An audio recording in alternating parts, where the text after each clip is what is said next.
അസ്സലാമു അലൈക്കും വറഹ്മത്തുള്ളാഹി വബറകാതുഹു. അൽഹംദുലില്ലാഹ് വസ്സലാത്തു വസ്സലാമു അലാ റസൂലില്ലാഹ്. പ്രിയമുള്ളവരെ, ലൈലത്തുൽ ഖദർ പ്രതീക്ഷിച്ചു കൊണ്ടിരിക്കുമ്പോൾ എന്താണ് നാം ചൊല്ലേണ്ടത് എന്ന ചോദ്യത്തിന്റെ ഉത്തരമായി റസൂലുള്ളാഹി സ്വല്ലല്ലാഹു അലൈഹി വസല്ലം പഠിപ്പിച്ചത് അല്ലാഹുമ്മ ഇന്നക അഫുവുൻ തുഹിബ്ബുൽ അഫ്വ ഫഅഫു അന്നി എന്ന് പ്രാർത്ഥിക്കുക എന്നാണല്ലോ. എന്താണ് അതിനർത്ഥം? അള്ളാഹുവേ, നീ നിശ്ചയമായിട്ടും അഫുവാണ്, വിട്ടുവീഴ്ചയാണ്. നീ വിട്ടുവീഴ്ച ഇഷ്ടപ്പെടുന്നവനാണ്. നീ എനിക്ക് വിട്ടുവീഴ്ച ചെയ്തു തരേണമേ എന്ന് പ്രാർത്ഥിക്കണമെന്നാണ്. അതുകൊണ്ട് അവസാന പത്തിൽ ലൈലത്തുൽ ഖദർ പ്രതീക്ഷിക്കുമ്പോൾ വിശ്വാസികൾ ഇങ്ങനെ പ്രാർത്ഥിച്ചുകൊണ്ടേയിരിക്കുന്നു. ഈ പ്രാർത്ഥന നൽകുന്ന വലിയ ഒരു സന്ദേശമുണ്ടല്ലോ. എന്താണത്? അള്ളാഹു വിട്ടുവീഴ്ചയാകുന്നു എന്നാണ്. വൈരാഗ്യം, പക, ഇങ്ങനെ എല്ലാ തെറ്റുകുറ്റങ്ങളെയും അങ്ങനെ തന്നെ രേഖപ്പെടുത്തി ഒരിക്കലും അതൊന്നും മായ്ച്ചു കളയാത്ത, അതിൻ്റെ പേരിൽ വിദ്വേഷം വെച്ച് പുലർത്തുന്ന ഒരു പ്രകൃതമല്ല കാരുണ്യവാന്റേത് എന്നാണ്. മനുഷ്യൻ തെറ്റു ചെയ്യാതിരിക്കണം, നന്മകൾ ചെയ്യണം.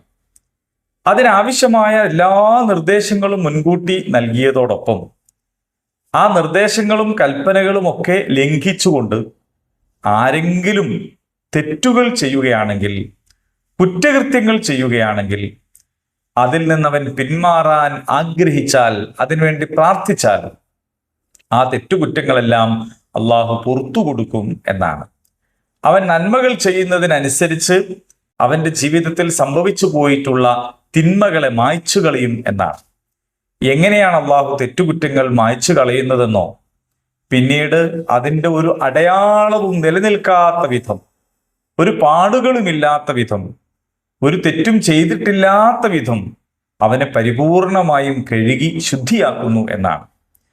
ഇത് അള്ളാഹുവിൻ്റെ ഗുണമായിരിക്കെ തന്നെ ഈ ഗുണം എല്ലാവരിലും ഉണ്ടാവുക എന്നത് ഇഷ്ടപ്പെടുക കൂടി ചെയ്യുന്നവനാണ് അള്ളാഹു. തുഹിബ്ബുൽ അഫ്വ, ഈ ഒരു അഫു എന്ന് പറയുന്ന ഈ ഗുണം ഇഷ്ടപ്പെടുന്നവനാണ് അള്ളാഹു.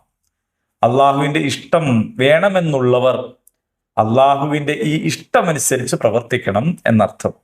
നാം നമ്മുടെ ചുറ്റുപാടുകളിലുള്ളവരോട് വിട്ടുവീഴ്ച കാണിക്കണം.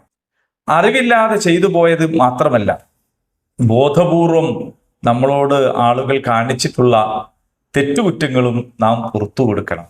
അള്ളാഹു നമ്മെ സച്ചരിതരിൽ ഉൾപ്പെടുത്തി അനുഗ്രഹിക്കുമാറാകട്ടെ.